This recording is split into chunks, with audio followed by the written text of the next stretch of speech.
Welcome to the Integrate This EdTech podcast. We are very pleased today to have Dr. Monica Burns joining us on the podcast. Dr. Monica Burns is an EdTech and curriculum consultant, author of EdTech Essentials, 12 Strategies for Every Classroom in the Age of AI, second edition, and former New York City public school teacher. She works with schools and organizations around the world to support pre-K through 20 educators with thoughtful technology integration. Monica's website, ClassTechTips.com, and Easy EdTech podcast help educators place tasks before apps by promoting deeper learning with technology. Welcome, Monica.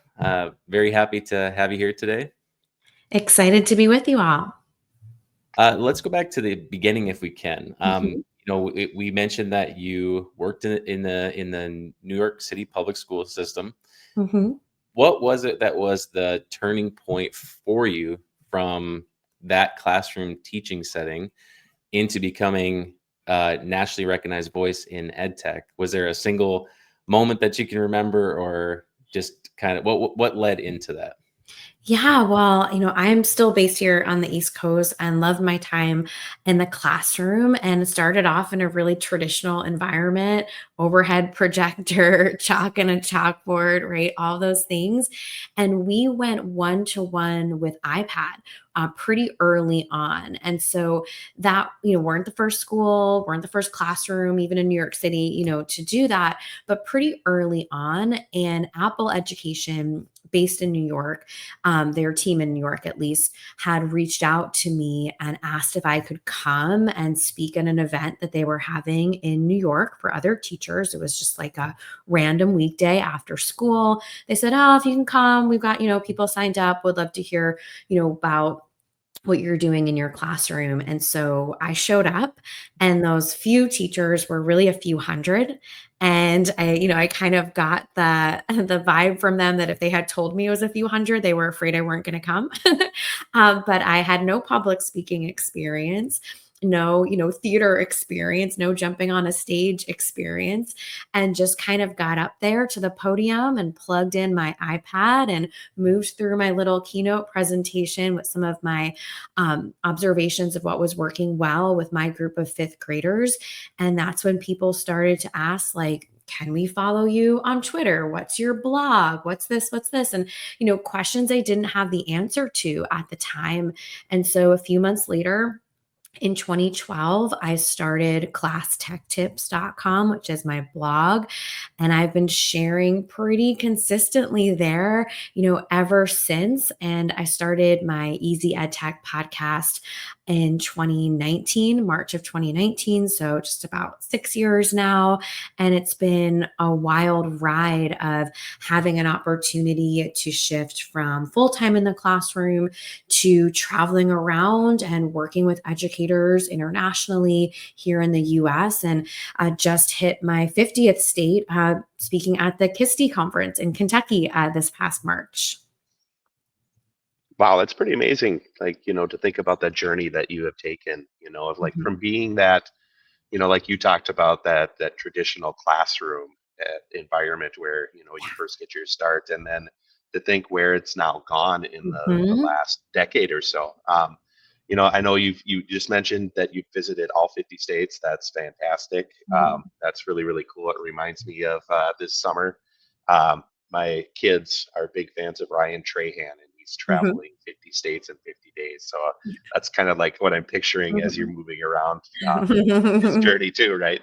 Yeah. So shout out to Ryan if you're listening. That's awesome. We would love to have you on too. But when you get out and you get to meet with teachers, what do you think really resonates with them when you get a chance to work with them, as far as the tech tools in the classroom, and what do you think they most take away from your presentations and your time with them? Yeah, I think my goal is always to make things super actionable, right? As an educator, I've sat and attended plenty of great professional learning that was really focused on big ideas, and it's interesting but not always relevant to my everyday practice. And I really want to make sure everyone feels like their time is used really wisely when we're together, and that's always my goal. And so I try and share things that are quick wins that might include more, right, of a heavy lift for someone who's ready, that can help address a specific pain point that I'm hearing generally from educators or that I'm hearing from the room, right, that I'm in. And that's something that is a core value for me, and making sure that the work that I do really feels relevant and actionable for educators. So earlier this month, just a couple weeks ago, I was working with a group of educators outside of Des Moines, and we were looking at a few different things, a few different themes from the new edition of my book, EdTech Essentials.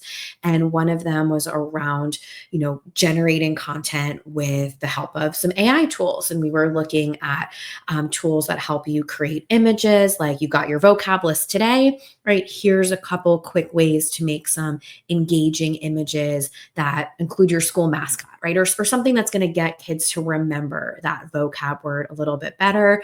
And here's, a quick tip for how to cite these images with MLA. Great recommendations. So in that kind of instance, for someone who might take kind of all of those tips together, I can make images, I can connect to vocab, I can cite images. Like that's three, things that they could do right away. Or maybe for someone who's like, yeah, that's old news. I've been using Adobe Firefly or Canva for 2 years now to make images, or I already have a great vocab routine.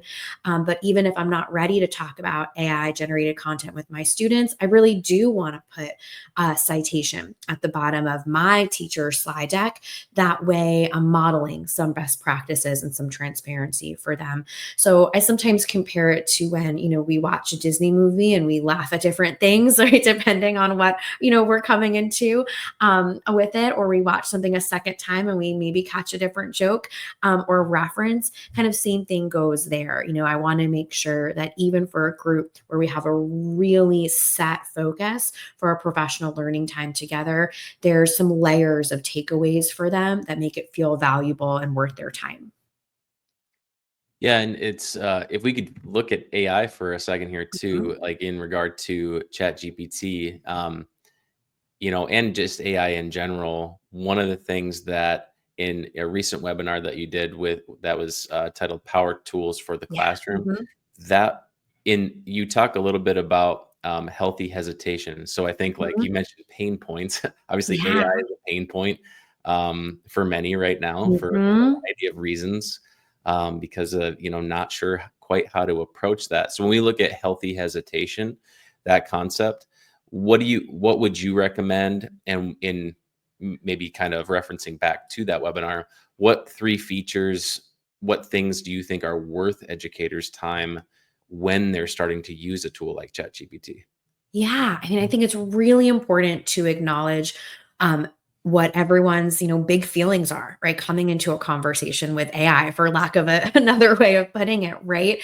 And I know that I hold a couple different big feelings that might feel like they're competing against one another, at the same time, right? That hesitation that's there, I think is important to acknowledge and validate. I know when I'm working with groups of educators, it's something that I might not lead with in the first 2 minutes, but within a few, maybe 20 minutes or so, like we're really acknowledging the fact that there's hallucinations with Chat GPT, that these models are trained in ways that may intentionally or unintentionally scale, bias that's present in the materials that they've learned on. One thing, I was just with the school in New York in late May, and it was one of the first times that I had a few people really follow up with me when I mentioned the environmental impact. So it's something I've mentioned for a while now, just like a lot of our tech use, but particularly with generative AI, right? I found really over the past 6 months or so, more people are curious about that, or hearing it not just when I'm planting the seed, but when other people are mentioning it too, and want to talk about what that looks like with water consumption and cooling servers and kind of all the things. So in this particular webinar that you referenced, my role on the panel was to share some updates from ChatGPT that I thought were really relevant for this group of educators. One of them that I love, right, is the ability to use voice, and not just the voice like talking back and forth to a smart home device where you talk with a voice and you hear an AI generated voice. That's nice, but not my personal favorite workflow. I really love the dictation feature that's now built into ChatGPT. You see it in Gemini, you see it in a couple others, but it's gotten a lot stronger recently. I sometimes joke that my Long Island accent and vowels, right, it still is able to work with that while it's doing the dictation. But it's just a great way to skip what might feel intimidating for someone who hasn't spent a lot of time with prompt generation, but still has plenty to say. So you can kind of do a brain dump, like, here's all the things I want to put in this email. Here's all the things I want to include in this lesson I'm teaching next week. And you're just kind of spitting it all out. You don't have to worry about organizing your sentences. You can kind of add in fragments as you're talking. And then the chat GPT will take that, transcribe it, and now you've got your set of instructions that you're giving to this tool. So if you've used chatbots before, ChatGPT in particular, and you've done a lot of reply to refine is kind of how I describe it, right? Like, okay, more of this or less of this, or I forgot to say this, right? Here you can kind of front load a lot more without feeling like you're typing too much or writing a whole paragraph. So that's one of the features, probably my favorite. It's a big part of my personal workflow, so I love to demo it. It's available in the free and the plus version. The only way you wouldn't be able to access it is if you're doing like the demo where you don't log in at all. You won't see that button there in most cases. And then the other features I shared, one had to do with the library feature. So that's also one that's in the free version where it now will collect all of your media output. So if you've created images, it just organizes a little bit better. And then the projects, which is a paid feature, I believe still, sometimes these things evolve before I can double check. And so for that, it's nice because instead of creating a custom GPT, which might feel a little intimidating, here you're basically defining what's important to you in a project. I have one for email writing, for example, where I say, I always like to start emails this way. I always like to end emails this way. I don't use this sort of wording. Here's some examples of emails that I've written that are true to my voice. And now if I say, hey, write a check-in email with this person about X, Y, and Z, I'm not putting anything personal or private in there, but it surely is saving me a lot of time of at least getting my skeleton of an email together that I can further customize once I copy and paste it into my inbox. No, that sounds like a really interesting way to use that, and not one that I've done. I've used the projects in ChatGPT, Mm-hmm. but mostly is like an alternative, I think, to like Notebook LM. Yeah. Mm-hmm. Where I just put my resources and things in there, and then I Mm-hmm. interact with it. But I really like what you're talking about here, which kind of leads me into this next question here, because you're really talking about a task that you have a specific purpose for, Mm-hmm. right? And then you're aligning the best tool to help you with that particular task. And to me, it kind of is reminiscent of being in the classroom and starting with learning goals before Mm-hmm. you're adding in that tech tool. And you even in your intro called it tasks before apps. Can you just kind Mm-hmm. of elaborate on what you mean by that? Yeah. So tasks before apps is a phrase I started using alongside the presentations I still do now, which are the listicles of favorite tools. I just did one in a group in Arkansas last week where it was 15 new AI tools. And I always start the same way, with that task before apps reminder, like, what's our purpose here? What's our goal? What are we trying to accomplish? And then that reminder that I might give you this list of 15 tools that I think are new and noteworthy, but I really don't want you to use all of them. Like, I don't even want you to remember all 15 of them. I just want you to add maybe one or two to your tool belt that are relevant to your everyday practice, coming back to that actionable piece. And then maybe recommend one or two to a colleague who mention something to you casually or formally, right, that they need or looking for a little bit more support with. So that idea of saying, what are my goals, right, for the first month of school? What's my goal for this unit of study? Is there a tech tool that can help me accomplish that goal or do something better? And when I say better, I don't mean that what we were doing before is bad, right? But better in the fact that I could reach that other particular student who I couldn't quite reach before, or I can create an experience that's more authentic to this small group, right? So just really scaling our impact a bit more.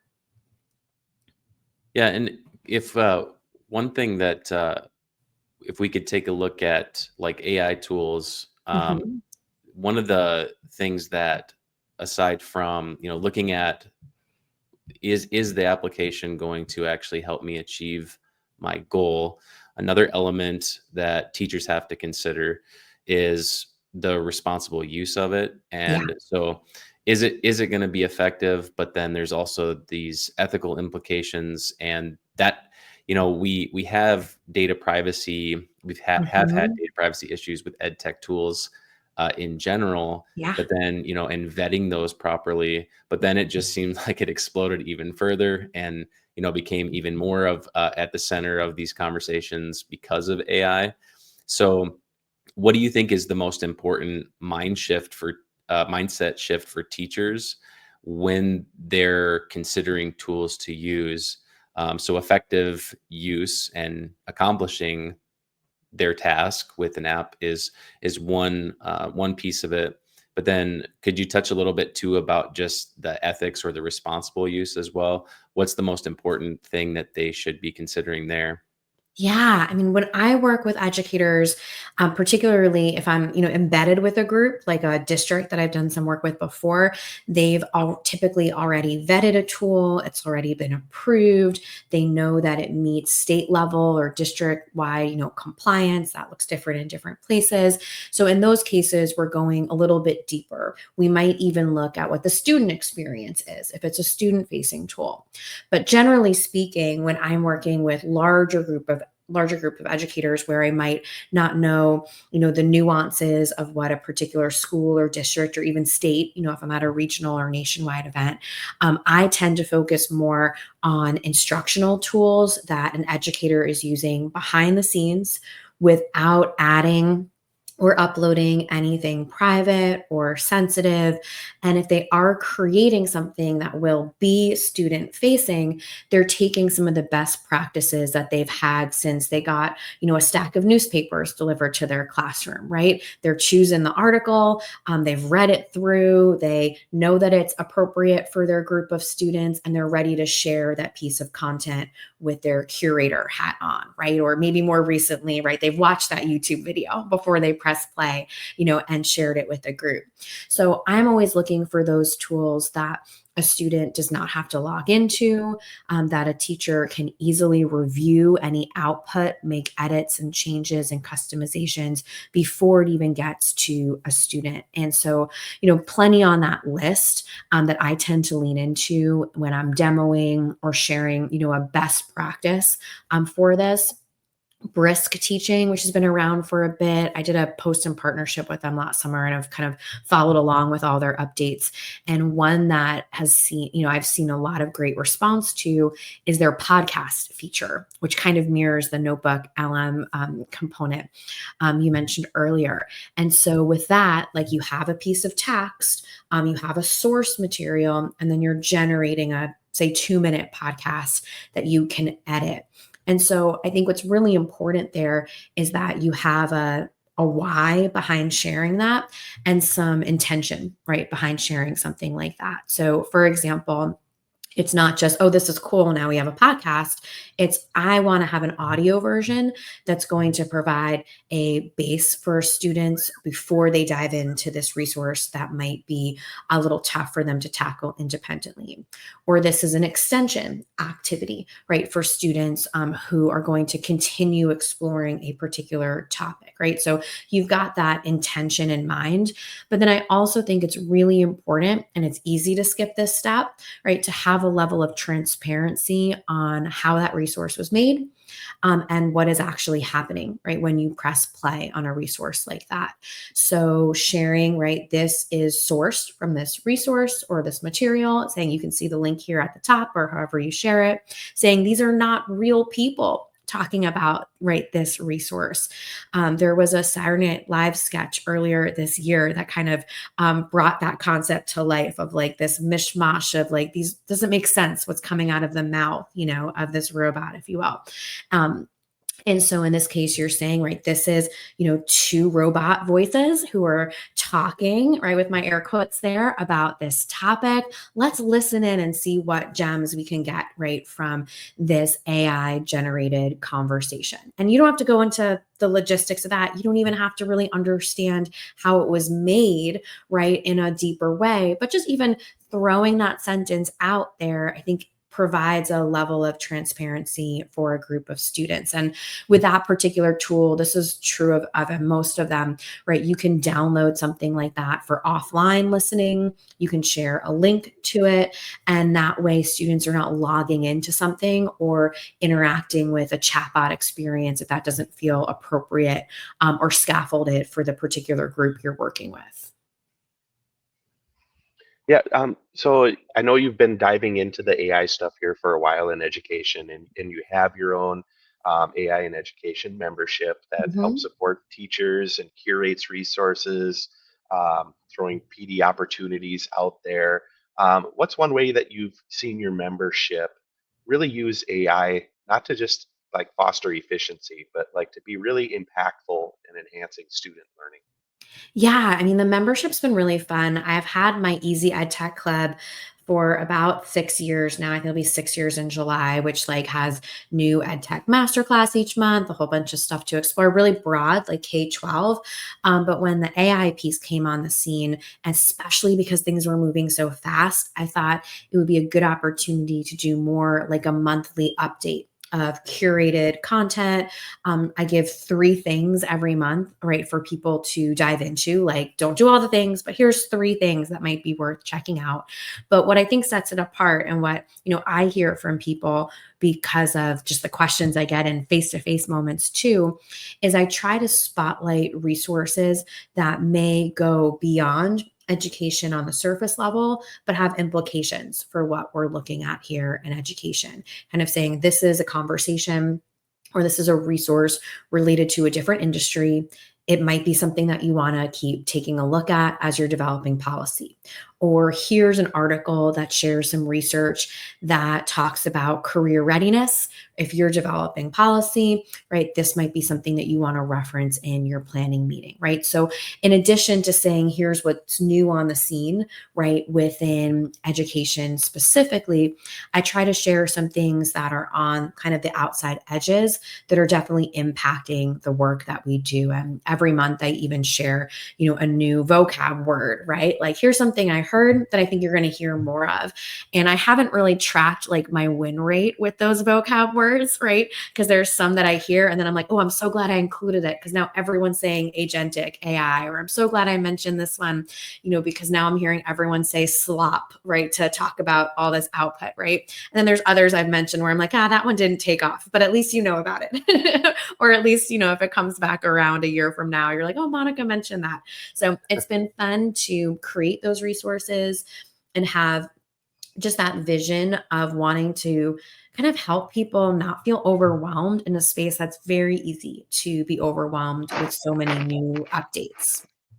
And the definition thing is great. I think that's a really good point because I think even in when we present and stuff like that, like sometimes some of that can get lost, Yeah. defining your terms and what some of these things mean, especially because some of them are so new, and it's easy to forget that Hmm. a lot of folks might not know what that means. Like Jeremy and I just did a presentation and we talked a bit about like cognitive offloading. And Hmm. so Hmm. there's, maybe an assumption there that people just know what you're talking about. Right. But Yeah. I think it's really a great point to define your terms, help people understand like what all is a part of that term. So That's I so like, funny. Yeah, I say brain capital a lot, kind of like meaning the same thing, like, like kind of just get rid of some of this extra, right, energy. And it is one that I sometimes I'm like, maybe I should pause or say what I really mean, or, what's my gesture that goes with that yeah, when yeah. talking to a group. Yeah. Yeah, that's great. And then and we've obviously like we've focused quite a bit on the teacher side or the educator side. Mhm. You recently had a post called "4 Fun Activities to Teach Students About AI Chatbots," and that's Yeah. actually one question that we work with a lot of schools, and that's one thing that has come up quite a bit. Where I've had individuals at schools reach out to me and say, like, what would be a good program for teaching students about Mhm. using these, and there's obviously now a number that could be recommended. Can you fill us in a little bit on your perspective on what impact AI is having on students? Maybe focusing more on the K-12 aspect, and any insights on where you think that's heading as we go into this Yeah. next school year. Yeah, and I think there's ways to have this conversation with and without giving students access to a chatbot, right? When you talk about the kind of cognitive offloading, right, for a teacher, right, there's also, this idea of, right, what can kids wrap their head around, right, cognitively when they're in these spaces interacting with a chatbot. And so it may be appropriate, right, to bring kids into a space where they're interacting with a tool that's vetted. I often will share school AIs, chat spaces, right, or chatbot activities for students as an example of one where it's like moderated. You can set up kids for success. You can pause everyone, right? So there's like some things that are built in to facilitate that student experience. But particularly in that blog post you mentioned, which has an excerpt from the second edition of my book, EdTech Essentials, you don't have to have kids inside a space, particularly if you're just not sure where, your school and district policy is or what you are comfortable with, right? Like I surely have mixed feelings about the idea of setting up eighth graders to chat with a simulation of Abraham Lincoln, even though like I understand some of the benefits when it's shared in a way or set up in a way, right, that really is purposeful. But, if you are keeping kids off of chatbots in terms of their interactions, but you want to introduce this concept to them, you could, right, share with them a side by side, like a compare and contrast. Like, this is the results that I got, or these are the results I got when I did a keyword search.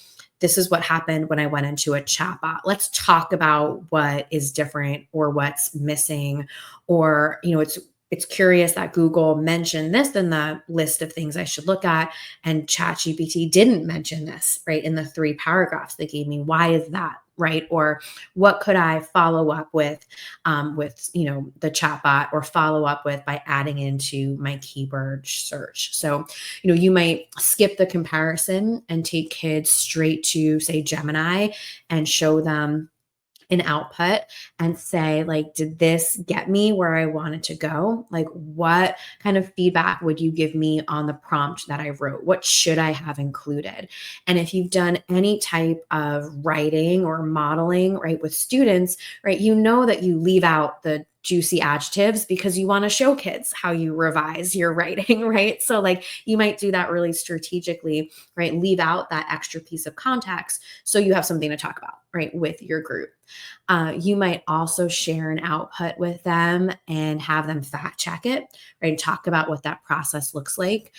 For as much as I show different strategies for using chatbots with a group, I'll often share the things that are low stakes, like give me a list of fruits and vegetables with an emoji next to each one. Awesome. That saved me some time for an anchor chart I'm making.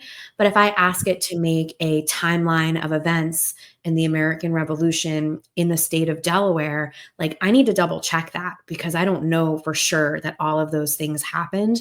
And so you might do that with a group, right? Say, I just don't know, right? I'm not an expert on this region as much as I might teach you about, right, American history. Like, I need to double check this. Where would I even go? Like, is there a historical society? Is there an encyclopedia article?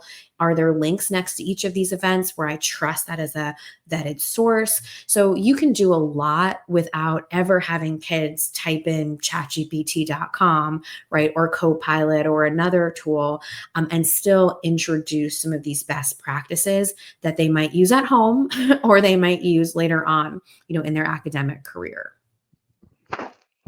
No, I think those are a lot of useful practical strategies. The one that you mentioned, I didn't even really think about, but now I'm imagining how could I do something with this as well, where you had, here's your key term search, and then you talked about here's my interaction with the chatbot, and the kid would never even have to touch it. The teacher Right. just shares it, but the meaningful discussions that could take place there, then the kid is going to see, I think, that there is a difference between the internet and between generative AI. And Mm-hmm. even though, even in Google now, when you type stuff in, it's giving you their AI response Yeah. now first, right? Mm-hmm. But still, and kids, I'm sure, have seen that and be able to have that conversation with them, Yeah. and start that dialogue, and maybe they would then find a more purposeful and effective way to utilize that tool. So I think that's a connection that you just made for me. I really appreciate that. But Mm-hmm. um, I'm sure you get a lot of teachers that come to you though overwhelmed, Mm-hmm. with ed tech and ed tech tools. Just whether it's the sheer amount of those that are available, or perhaps they're feeling pressured from their colleagues or from their administrators to be more purposeful with the types of technology integration that they're using. And so if these teachers that are feeling overwhelmed are coming to you, what are some questions you would like them to ask before committing to a particular tool? Yeah.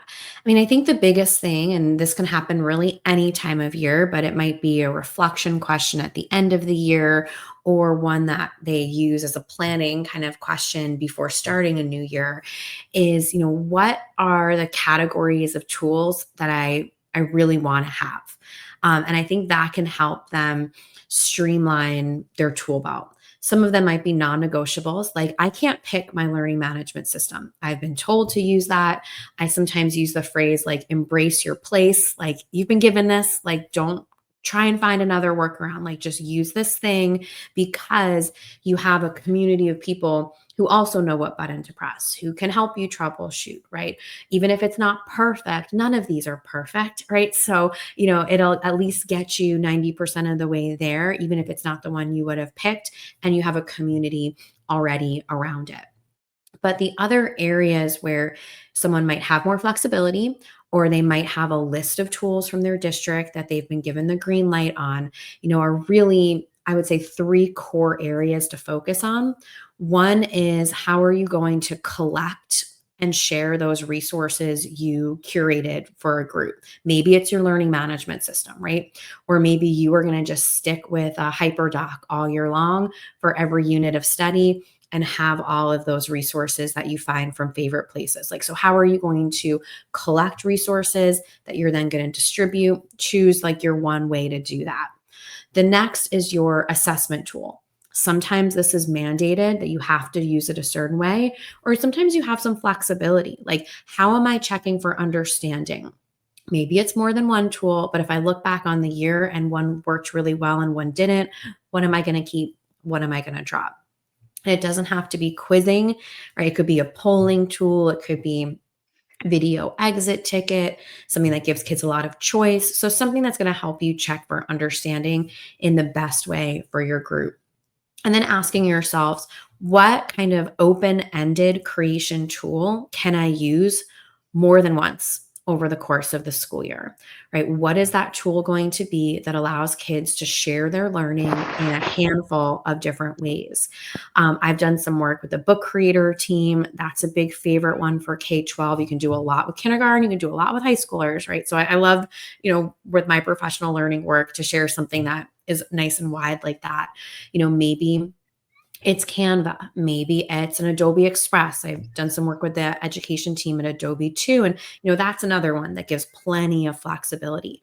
So what's something that's not a one and done creative tool, but that you can use consistently over the course of the year. Maybe you start low stakes with an all about me activity or 3 favorite things, and you learn where all the buttons are. And then you're dialing it up, right? Using the same rubric from last year's project, but now you're just in this one familiar space and you're not spending time getting kids comfortable there. You're just revisiting this spot consistently with a different purpose. And I would say too, just from my own experience, with working with teachers, one of the I find to be one of the most beneficial things is giving them the guided hands-on time to Yeah. actually explore these Mhm. things that you're referencing, and give them the time to do that. And you've done a number of presentations over the last how many years now? And so, and we've attended your sessions, like I mentioned. But what would you say, because of the different areas that we're now in, so both in-person events and then now remote events, because we had the whole pandemic situation. Yeah. Now there's just a lot of virtual opportunities out there. Um, I'm really interested in your consulting work in that regard, and what are some of the things that you find that are helpful to engage with educators, especially in a remote PD, because I know that that can be much more difficult than when you're working with a group in person. What do you find are some helpful tools or strategies when you're in those type of settings? Yeah, I mean, it's been a wild few years, right, of hosting webinars and figuring out what makes the most sense for different groups of people. And it really depends. I mean, in just the month of June, right, I did virtual PD where I'm the only one on the screen who's virtual and everyone else is sitting around a table together. Or, doing PD where there's some people who are joining in from lots of different places. And then there's also a room with 30 people in it, right, who are in a different kind of space. So, it's evolved a bit too in some of the challenges and benefits, even, post distance learning, if you will. So for me, when I'm running those sessions, one thing that's shifted a bit in the past, I would say 2 or 3 years, right, is I've been doing more workshop series as opposed to more standalones. So what that looks like is I'm with the same group. Maybe it's 3 days in a row. I just did that with a group in May, kind of like a rapid fire end of the year. Sometimes it's once a month or every other week or, whatever the cadence might be. And what I think is really important about that, particularly as we've shifted to sometimes more of a hybrid model in different instances, is that you're still getting a level of consistency and you know that there's this pathway that you're following as opposed to something where there's no maybe ongoing support or follow up. And, there's different ways to do that. I worked with a group virtually in New York this spring where we did a 60 kind of 30 model for our 90 minutes together.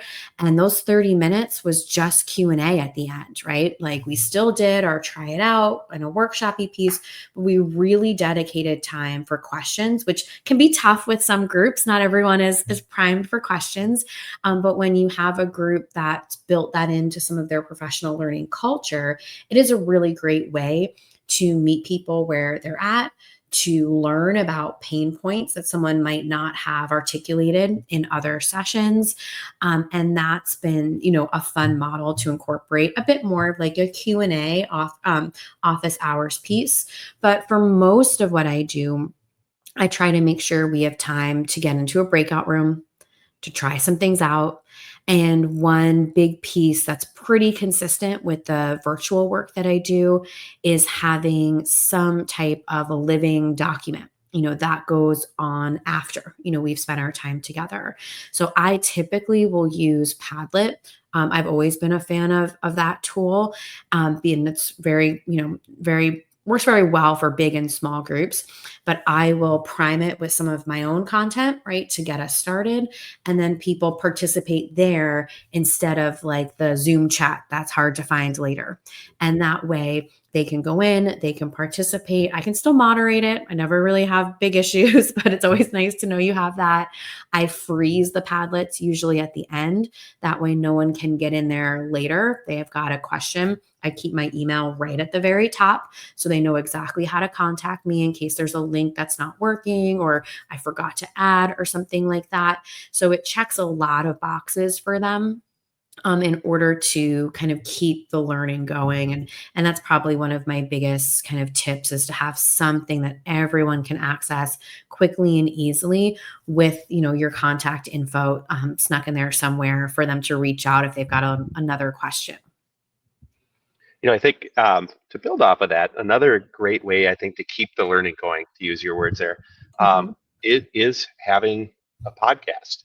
Yeah. And I know Mhm. you host your own podcast too, the EdTech Easy EdTech podcast, Mhm. where you highlight tools and you highlight stories.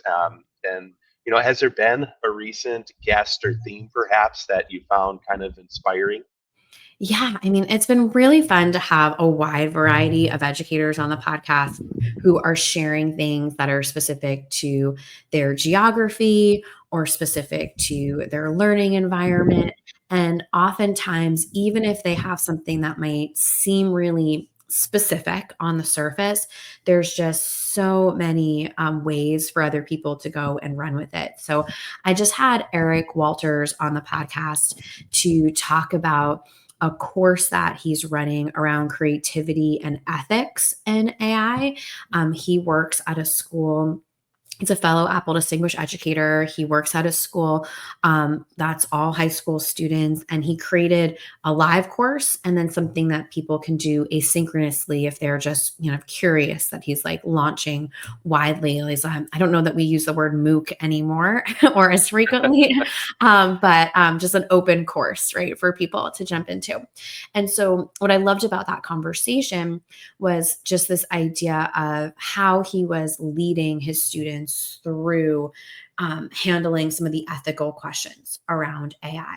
So even though someone might not be able to have a full year course like he talked about, nor or even a semester course, they can still listen in and grab a couple of those sentence starters, and bring them back. So again, wanting to make things actionable, having some fun storytelling, that goes along with it. So I think that's been a good one, particularly with the, AI of it all, if you will.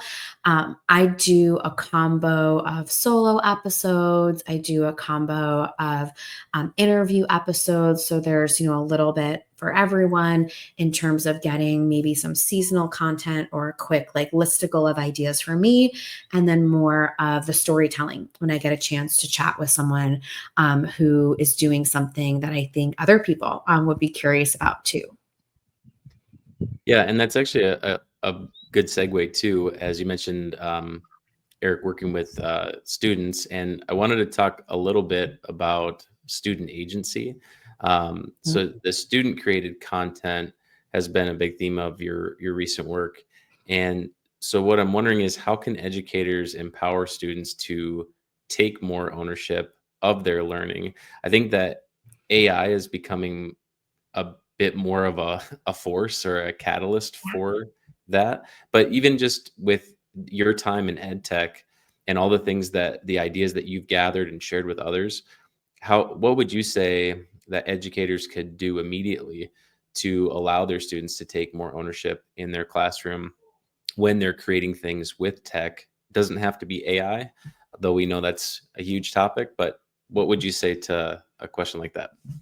Yeah, I mean, we hear student choice a lot, right, as almost this buzzword of like kids need choices, right? Or it gives them more ownership of their learning. And that's great to hear, but we need to act on it. And it can be intimidating when it comes to, using different tech tools and like, how could I have kids use 3 different tools in my classroom? And like, someone's going to make a podcast and someone's going to make a video and someone's going to do an infographic. Like, that's tough to manage for someone who is building their confidence with classroom management, even if they are, super techy, or with technology, right? So I think it's important to honor the reality of how tricky that can be.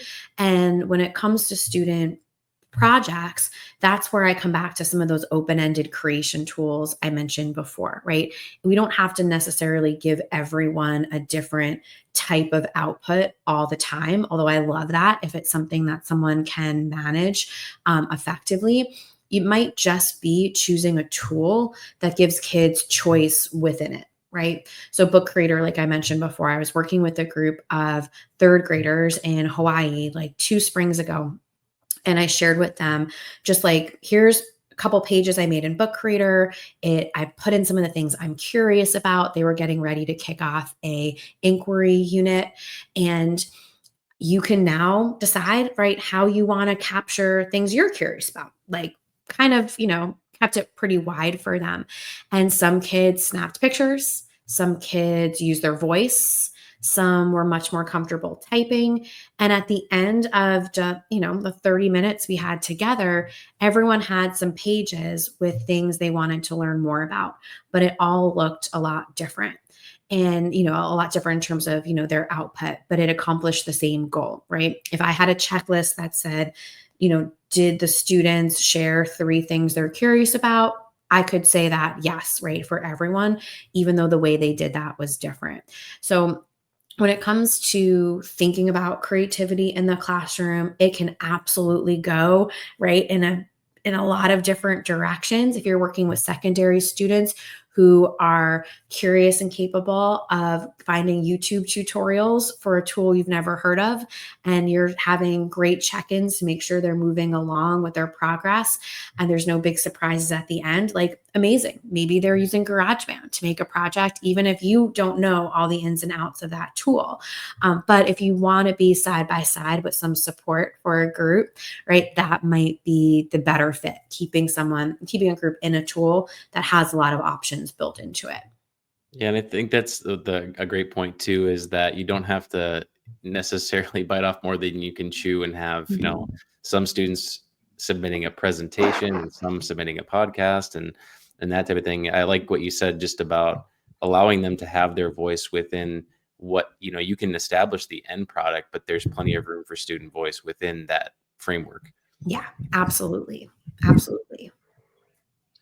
Well, Monica, we're kind of coming up here near the end of our time here. Mhm. Can you give us a sense of what's next for you? Do you have any big projects rolling out, a book perhaps, or conference appearances Mhm. that you'd like to shout out and share?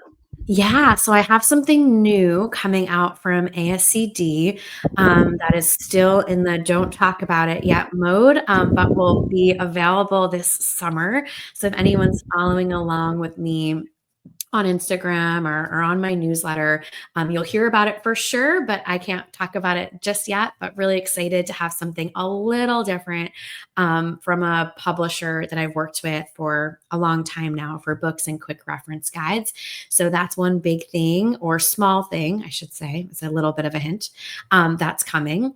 And then over this summer, I'm doing a lot of virtual professional development after a busy kind of on the road and yeah, just excited to connect with folks in lots of different spaces, which, the Zoom of it all makes it easier than ever to do. And as far as like your socials and everything, where can we direct listeners to everything that you have going on with your podcast, your website, any socials that you'd like to share? Yeah, everything is class tech tips, whether that's, Instagram, Pinterest, you name it. And it's classtechtips.com. You can find the podcast right there. If you've got a favorite podcast player, you can just type in Easy EdTech Podcast or Monica Burns and you'll find it there. And same thing goes for all the books. I've got them linked out on my website. If you go to Amazon and you type in Monica Burns, there's 2 of us. The other Monica Burns writes very different types of books. So I think you'll know exactly which ones are mine right away. Great. And we'll make sure to share everything too in the descriptions to our podcast and to the YouTube video as well. Once that comes out, we'll have those available for listeners below.